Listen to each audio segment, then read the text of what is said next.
दिन पहले पता नहीं कहां से निकल गए, ये तो मीडिया में मतलब वो ना पोर्ट, अगर आप लोग भी नहीं ना होंगे तो मुझे लगता है सरकार अनाउंस करेगी कि इलेक्शन दूसरा करा दो, वो मर गया एमएलए।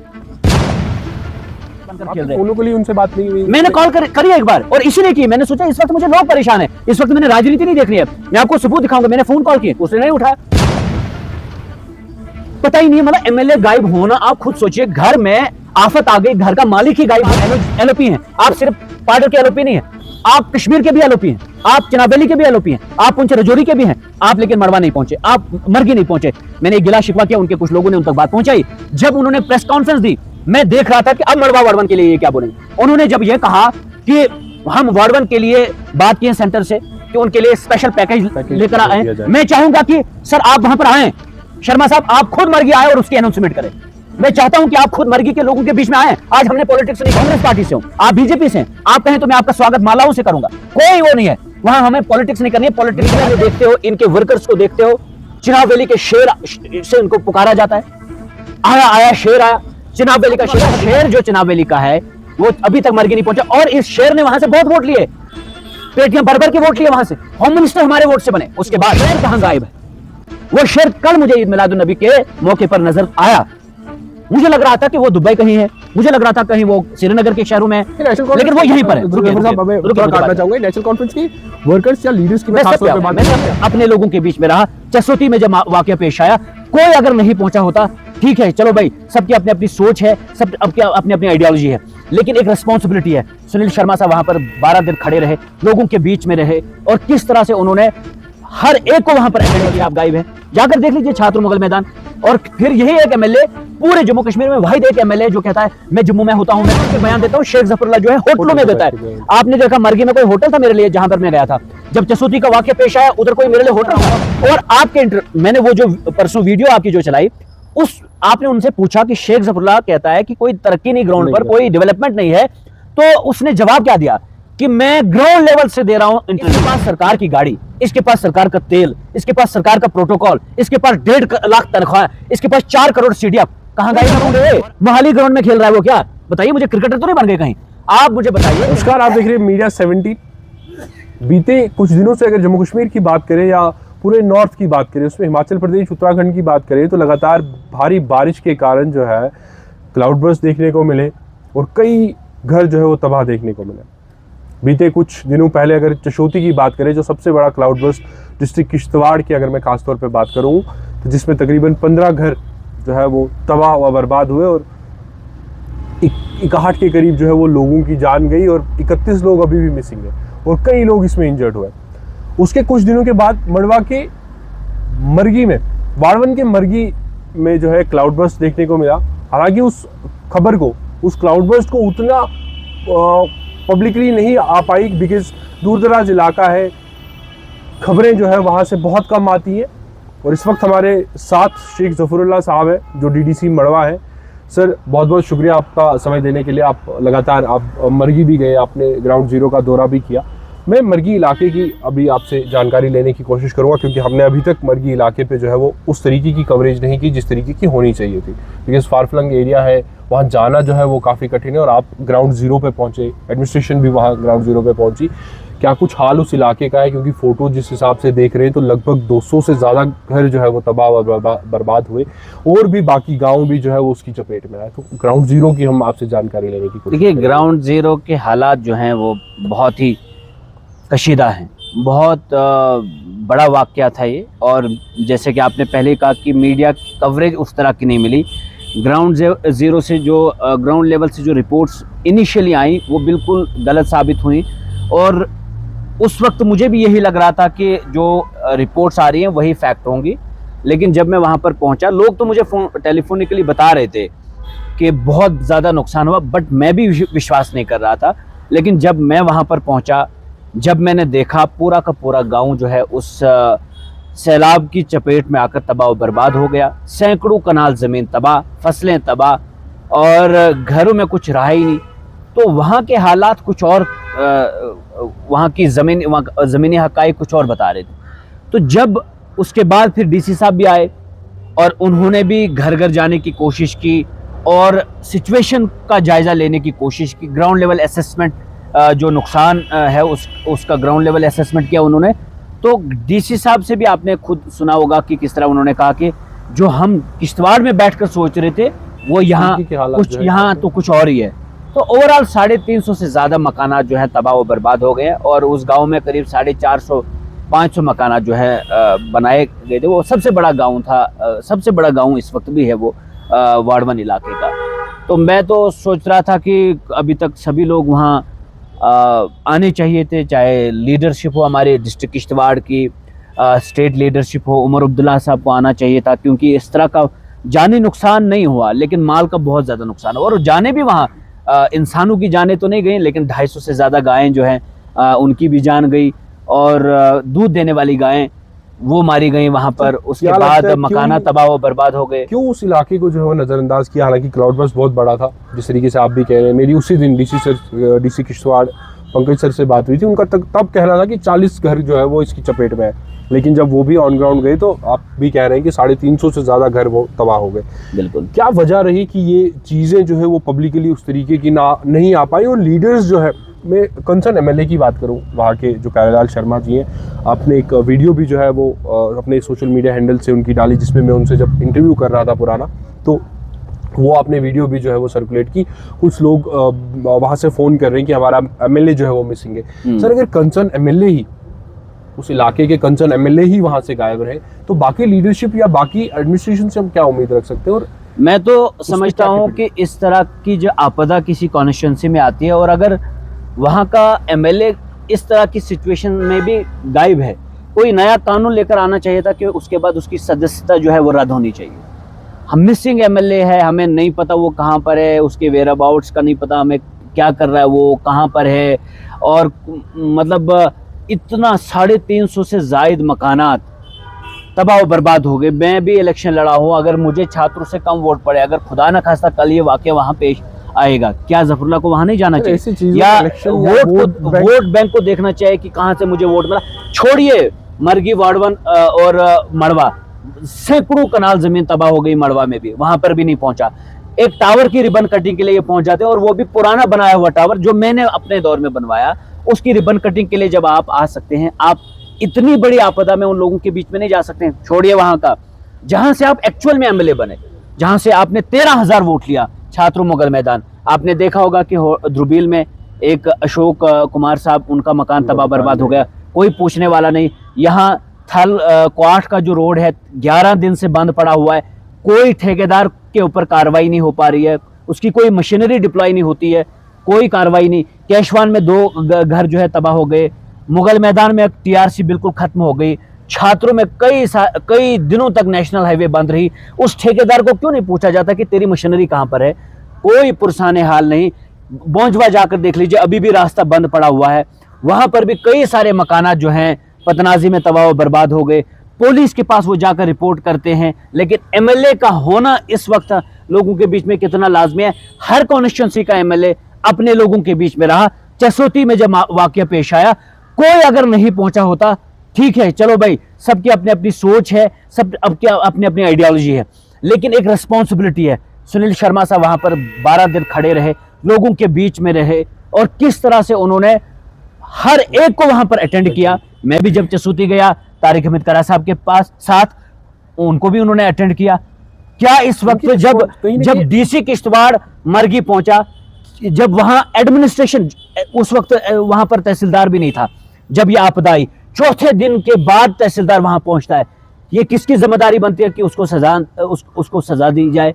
ये किसकी जिम्मेदारी बनती है कि अकाउंटेबिलिटी जो है लाई जाए? किसकी जिम्मेदारी बनती है? जिसको जिम्मेदारी दी गई हो। लेकिन जिसके सर पे जिम्मेदारी दी गई वही अगर आपकी कॉन्स्टिट्यूंसी से ही गायब हो, लापता हो और ये भी नहीं पता हो कि वो कर क्या रहा है, वो है कहां पर, वो चाहता क्या है। सोशल मीडिया पे 1-2 दफा किसी पोर्टल पे आ गया, वो तो कहीं पर भी आप, वो अमेरिका बैठकर भी आप किसी पोर्टल का आज ऑनलाइन दे सकते हैं न्यूज, लेकिन ग्राउंड लेवल पे आपका होना लाजमी था, लेकिन ग्राउंड लेवल से आप गायब हैं। जाकर देख लीजिए छात्र मुगल मैदान। और फिर यही एक एमएलए पूरे जम्मू कश्मीर में, वाहिद एक एमएलए जो कहता है मैं जम्मू में होता हूं, मैं कश्मीर में होता हूं, मैं काम कर रहा होता हूं। और आपके मैंने वो जो परसों वीडियो आपकी जो चलाई, उस आपने उनसे पूछा कि शेख जफरुल्लाह कहता है कि कोई तरक्की नहीं ग्राउंड पर, कोई डेवलपमेंट नहीं है, तो उसने जवाब क्या दिया कि मैं ग्राउंड लेवल से दे रहा हूं इंटरव्यू, मैं ग्राउंड लेवल पे बयान देता हूं। शेख जफरुल्लाह जो है होटलों में देता है। आपने देखा मरगी में कोई होटल था मेरे लिए जहां पर मैं गया था? जब चसूती का वाकया पेश आया उधर कोई मेरे लिए होटल था? नहीं था। जब मुलवरवन का वाकया हुआ तब भी मैं उनसे पहले पहुंचा था, एडमिनिस्ट्रेशन से पहले पहुंचा था। जब मरगे का वाकया पेश आया तब भी मैं वहां पर एडमिनिस्ट्रेशन से पहले पहुंचा और एमएलए से पहले पहुंचा। इसके पास सरकार की गाड़ी, इसके पास सरकार का तेल, इसके पास सरकार का प्रोटोकॉल, इसके पास 1.5 लाख तनख्वाह, इसके पास 4 करोड़ सीडीएफ। कहां गायब है वो? और आपको क्या कह रहा था कि मुझे जो है, मैं जो ग्राउंड लेवल से, क्या यही ग्राउंड है? कौन सा ग्राउंड है? मोहाली ग्राउंड में खेल रहा है वो क्या? बताइए मुझे, क्रिकेटर तो नहीं बन गए कहीं? आप मुझे बताइए, कहीं कहीं उधर दुबई में तो नहीं चले गए वहां ग्राउंड पर कहीं क्रिकेटर बनकर खेल रहे? फोनों के लिए उनसे बात नहीं हुई? मैंने कॉल करी एक बार, और इसीलिए की, मैंने सोचा इस वक्त मुझे लोग परेशान है, इस वक्त मैंने राजनीति नहीं देखनी है, मैं आपको सबूत दिखाऊंगा। मैंने फोन कॉल किए, उसने नहीं उठाया। क्यों नहीं उठाया? क्योंकि वो सियासत कर रहे हैं, उनको कोई लेना देना नहीं है कि लोग मर जाएं। अब तनख्वाह चली, पेंशन भी चलेगी, अब उनको एक ही कंसर्न है इस वक्त की उसकी मशीनरी कैसे लग जाए। और जब मैंने भी पता करने की कोशिश की, पता चला कि ये 2 ठेकेदारों के साथ मिलकर ये जो तमाम रोड्स के टेंडर्स लगे हुए हैं उनकी लास्ट डेट चल रही थी, और ये उसी के लिए डॉक्यूमेंट्स तैयार कर रहे थे, और ये उनके कार्ड से टेंडर डलवाना चाहते, क्योंकि अपने कार्ड से टेंडर नहीं डाल सकता क्योंकि एमएलए है, और दूसरी बात यह है कि ये डिफॉल्टर भी है। अब ये कर्जे में डूबा हुआ है, अब ये ठेकेदारी पे ज्यादा ध्यान देता है, लोगों पे कम ध्यान देता है। अगर ये ठेकेदार नहीं होता, यही बात मैंने बार बार लोगों को बताई भी थी, मैंने कहा देखो अगर ठेकेदार को चुनोगे वो पहले ठेकेदारी देखेगा, बाद में आपकी जो जिम्मेदारी उठाएगा। मुद्दा हम कहीं ना कहीं एमएलए की तरफ जाता हुआ नजर आ रहा है। मेरा ये सवाल रहेगा कि मरगी में जो जिन लोगों का नुकसान हुआ, क्या उनको राहत के तौर पे फिलहाल देखिए एडमिनिस्ट्रेशन आई और डीसी साहब ने जब खुद जायजा लिया, मैं बिल्कुल डीसी साहब के हमरा था, एसएसपी साहब आए और पुलिस का बहुत अहम रोल रहा वहां पर। जब वहां हम लोगों के बीच में पहुंचे, उन्होंने कहा एक नए तहसीलदार और एक पुलिस, जेएंड की पुलिस का एक सिपाही भी वहां पर जख्मी हुआ है, उसके पैर में चोट लगी है। मैंने कल उसकी फोटोग्राफ भी अपलोड की है, अख्तर हुसैन जो मुलवाड़वन से लोकल है वहां का, और पुलिस ने वहां अहम रोल अदा किया। चाहे मुंशी की बात करें, एसएचओ की बात करें, चाहे किसी सब इंस्पेक्टर की बात करें, इंस्पेक्टर की बात करें, पुलिस वहां पर तैनात थी, पुलिस वहां पर खड़ा रही लोगों के साथ। लेकिन इन 2 के अलावा, नायब तहसीलदार और पुलिस के अलावा, उस वक्त कोई नहीं था उनके साथ। ये किसकी अकाउंटेबिलिटी? आप बोलते हैं कि एमएलए की तरफ बात जाती है, एमएलए की तरफ ही बात जाएगी। अल्टीमेटली जिम्मेदार है उसको, किथर से लेके सुखनई और यहां मड़वा मैठवन तक जिम्मेदारी है उसको। लेकिन अभी तक ये होश नहीं आया कि इतना बड़ा क्लाउड बर्स्ट हुआ है, इतना बड़ा नुकसान छात्रों मुगल मैदान में हुआ है, कैशवान में हुआ है, भोजवा में हुआ है, मड़वा बड़वन में हुआ है, अभी तक नहीं आया। अब हम ये एक रिक्वेस्ट है, एक तो डीसी साहब ने जायजा लिया, उन्होंने बाकायदा तौर पर एक टीम बनाई और वो टीम अच्छे तरीके से इस वक्त ग्राउंड लेवल से काम कर रही है, और हम भी लोगों के कांटेक्ट में, हमने लोगों से ये भी कहा और डीसी साहब ने भी एश्योर किया कि किसी के साथ गलत नहीं होगा, आपका जो नुकसान है भरपूर तरीके से आपको इमदाद की जाए। एक वो, दूसरी तरफ से जो एसडीआरएफ की तरफ से जो डीसी साहब ने फंड्स एलोकेट किए, वो मैं चाहूंगा कि जो अभी पेंडिंग है उनको भी जल्द से जल्द वो मुहैया किया जाए, वो जितने भी फंड्स हैं। और उसके बाद पीएमएवाई के तहत उनको पहले ही प्रायोरिटी में रखा जाना चाहिए, और सबके सब लोगों को। उसके बाद सुनील शर्मा साहब का बयान मैंने देखा। सुनील शर्मा साहब डिस्ट्रिक्ट किश्तवाड़ के बहुत बड़े लीडर हैं। पहला गिला, हम कोई सियासत नहीं करते, हम गिले शिकवे कर सकते हैं एक दूसरे से। इतना बड़ा वाकया पेश आया, सजाद साहब किचलू, जब आप मीडिया में देखते हो, इनके वर्कर्स को देखते हो, चिनाब वैली के शेर से इनको पुकारा जाता है, आया शेर आया, चिनाब वैली का शेर हकीकत है। और ठीक है भाई, सबके जज्बात होते हैं, मैं किसी पार्टी का वर्कर हूं, मैं भी अपने पार्टी के लीडर के लिए कहूंगा शेर आया, तरह तरह के नाम लेकर उनको पुकारूंगा, इज्जत देने की कोशिश करूंगा, वेरी गुड। लेकिन वो शेर कहां गायब है?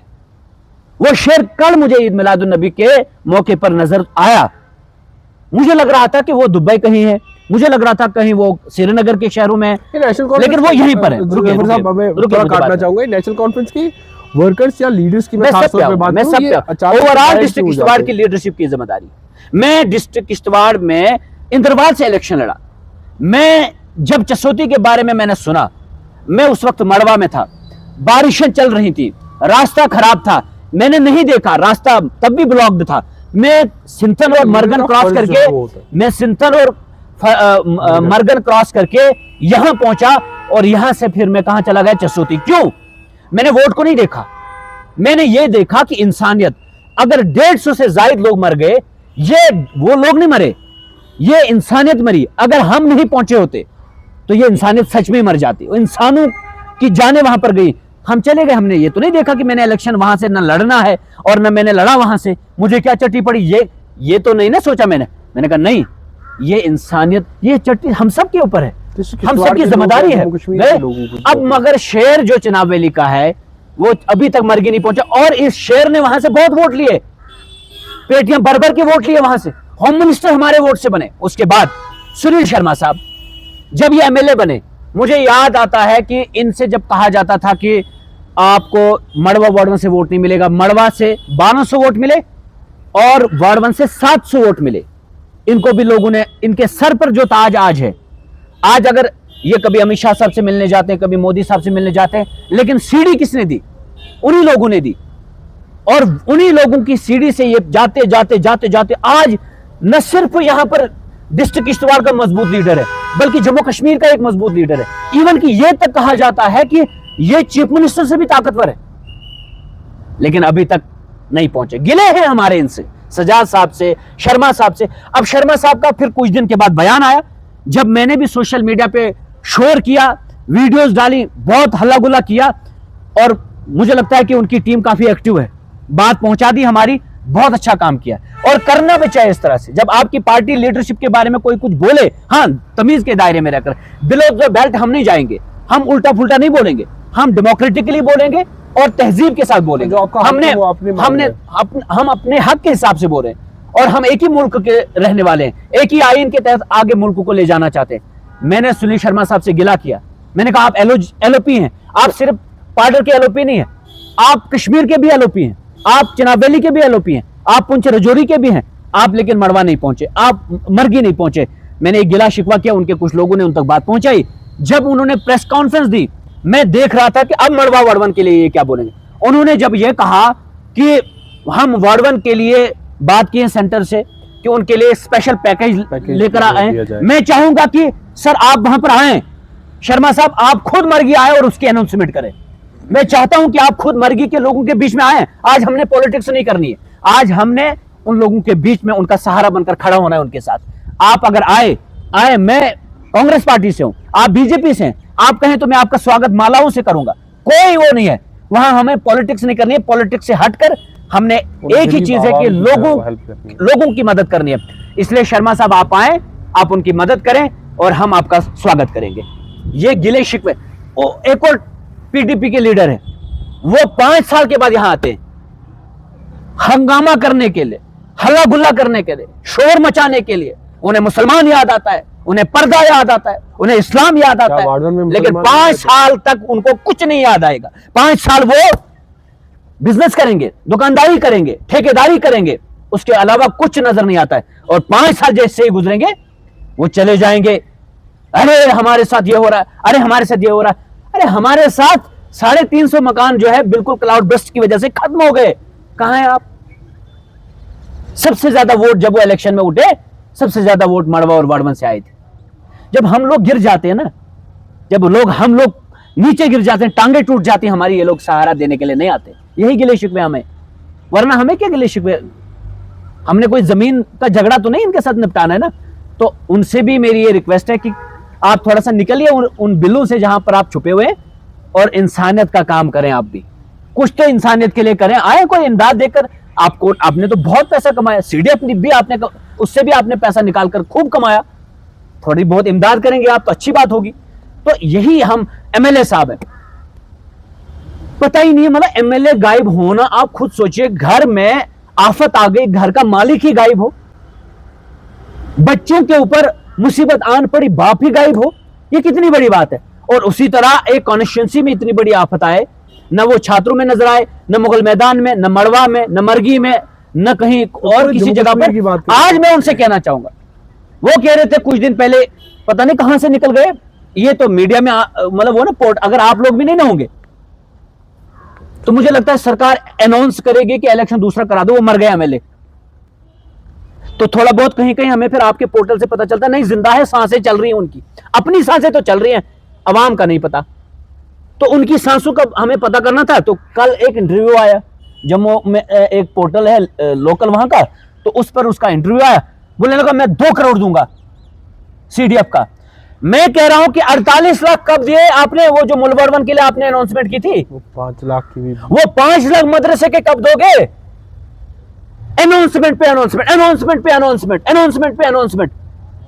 क्वार्ट रोड जाएगा 2 महीने के बाद, सुनगाम में हायर सेकेंडरी फंक्शनल हो जाएगी 2 महीने के बाद, जुगना भालना में रोड जाएगी 2 महीने के बाद, इधर कित्थर रोड जाएगी 1 महीने के अंदर अंदर, मड़वा में फाइबर चलेगा 2 महीने के अंदर अंदर, 15 अगस्त से पहले पहले पूरे मड़वा वरवन में। अरे नहीं पता आपको काम का, नहीं पता आपको कागज का, तो क्यों हल्ला गुल्ला करते हो, क्यों जबरदस्ती का लोगों को बेवकूफ बनाते हो? घर बैठ जाओ, इस्तीफा दे दो, पेंशन वैसे भी लग गई आपकी, कम से कम हमें तो कम से कम कोई उम्मीद नहीं रहेगी, कोई एमएलए भी है। और आप भी जब इंटरव्यू करते हो, आप अब जरूर अगली बार पूछ लेना, जिन गाड़ियों का वादा किया था, आपने 1.5 महीना पहले इंटरव्यू हुआ था, करते हैं कि इंटरव्यू नहीं, जो है हमको दिया, 1.5 महीने के बाद वो इंटरव्यू, तब से 1.5 महीना हुआ, क्या कहा था आपसे कि 1 हफ्ते के अंदर अंदर गाड़ियां सुनगाम गाड़ी जाएगी, मड़वा जाएगी, वरवन जाएगी और भोंजवा गाड़ी जाएगी। जाओ, जो पुरानी गाड़ियां भी थी वो भी खत्म हो गई, वो भी नहीं चल रही हैं। नहीं तो छोड़िए पुरानी, इनसे पूछे एसआरटीसी बस मड़वा जाती है आज? तब कह रहे थे कि एसआरटीसी बस आज जाती है, बताएं हमें। ये 3 बार मड़वा वरवन आया, इनसे पूछो मरगन के रोड का क्या हाल है, पूछिए जरा। और ये कहते हैं कि हम इसलिए नहीं गए, चॉपर नहीं मिला। यार एक एमएलए कह रहा है चॉपर नहीं मिला, मैं भी उस वक्त किश्तवाड़ में था, मुझे तो, मैंने भी रिस्क लिया, मैं गाड़ी, दूसरे की गाड़ी थी, चला गया और पहुंच गया वहां पर, और वापस भी आ गया, चसोदी भी पहुंचा, मरगी भी पहुंचा, वापस भी आ गया। आप मुझे बताइए, 2 दिन वहां लोगों के बीच में गुजारा, तब से लेके अभी तक फंड रेजिंग की कोशिश कर रहे हैं, एनजीओ से राब्ता करने की कोशिश कर रहे हैं, सबको यही कह रहे हैं कि यार प्लीज आगे आओ, किसी भी तरह लोगों की मदद करो। और किश्तवाड़ की अगर खासतौर पे मैं बात करूँ, एनजीओ की बात करूँ, यहाँ के लोगों की बात करूँ, तो काफी फंड रेज जो है वो मरगी के लिए अभी तक जो है वो देखने को मिला, और हम उम्मीद करते हैं सब कोशिश कर रहे हैं, सब और जो है वो फंड रेज हो, ताकि उन गरीब आवाम को जो है वो मदद जो है वो एटलीस्ट उन तक पहुंचाई जा सके। अब जिस तरीके से शेख जफरुल्लाह साहब का कहना है कि एमएलए इंद्रवाल प्यारेलाल शर्मा जी का इंटरव्यू जरूर करा, उम्मीद करेंगे हम भी सर कि हमको भी, हमारे भी वो भाग खुल जाए कि हमको भी जो है वो इंटरव्यू करने का मौका नहीं, घर तक पहुंच जाना। उन्होंने जब वो मीडिया में एक बात बोलते हैं, फिर उनसे क्लियर भी करना, मदरसे का पैसा 5 लाख दिया या नहीं दिया, सीधा 2 टोक, और उनका जवाब मिलेगा क्या, मेरे अकाउंट में पड़ा हुआ है, आपके अकाउंट में भी पड़ा है। आज उनकी कंस्ट्रक्शन चल रही है, 9 करोड़ उनका खर्चा है, आज उनको जरूरत नहीं है। वो एक मीडिया वाले को कहता है कि जब उनको जरूरत पड़ेगी मैं दे दूंगा, मेरे अकाउंट में पड़ा हुआ है। आपके अकाउंट में क्या कर रहा है वो? 2 साल से, फिर अनाउंसमेंट भी उसी वक्त करनी थी जब देना था, 2 साल पहले अनाउंसमेंट सारे मीडिया पोर्टल पे चला, एमएलए इंद्रवाल प्यारेलाल शर्मा हिंदू कम्युनिटी से मदरसे को दिया। मुझे लगा चलो ये तो हमें चूना लगा दिया। अंजोल से मुझे फोन आया, उधर भी एक मंदिर में इसने 2 साल पहले कहा था कि मैं आपको 1 लाख दूंगा, वो भी नहीं दिया उनको। मैंने उनसे कंफर्म किया, उनको भी नहीं मिला है। ये झूठ का एक पिटारा है, इसके अलावा कुछ नहीं है, और इसलिए लोगों से भाग रहा है। कर्जा, लोगों से कर्जा लिया है, इलेक्शन लड़ा है, अब लोगों के बीच में नहीं जा रहा है। कोर्ट से इसके लिए समन आई थी एक बार कि ये 15 लाख हमारा जो है इसने रखा है अपने पास, ये नहीं दे रहा है, कोर्ट से समन आई थी इसको। तो आपसे मैं ये कहूंगा कि एमएलए इंद्रवाल जब भी आपके पास अगली बार आएंगे, पूछेगा वो गाड़ियां कहां गई, पूछेगा कि वो जो झूठ इतना बोलते हैं वो क्यों बोलते हैं, बस इतना पूछेगा, देखते हैं क्या जवाब मिलेगा। तो ये थे शेख जफरुल्लाह साहब, जिन्होंने अपनी काफ़ी गिले शिकवे जो है वो leader of opposition Sunil Sharma ji से किए, कंसर्न एमएलए प्यारेलाल शर्मा जी से भी इन्होंने काफ़ी गिले शिकवे किए, काफ़ी जो है वो 2 टूक में उनको जो है वो जवाब मांगने की कोशिश की है कि हमारा पैसा जो है वो हम तक कब पहुंचेगा और गाड़ियां और रोड जो है वो कब थ्रू होगा। बाकी हमारी भी इस मरगी इलाके में जो है लगातार नज़र जो है वो बनी हुई है, क्या कुछ अपडेट, क्या कुछ उनके लिए जो है वो मदद वहाँ तक पहुँचाई जाएगी, हम ज़रूर आप तक भी साझा करेंगे। तब तक के लिए देखते रहिए मीडिया 17। धन्यवाद।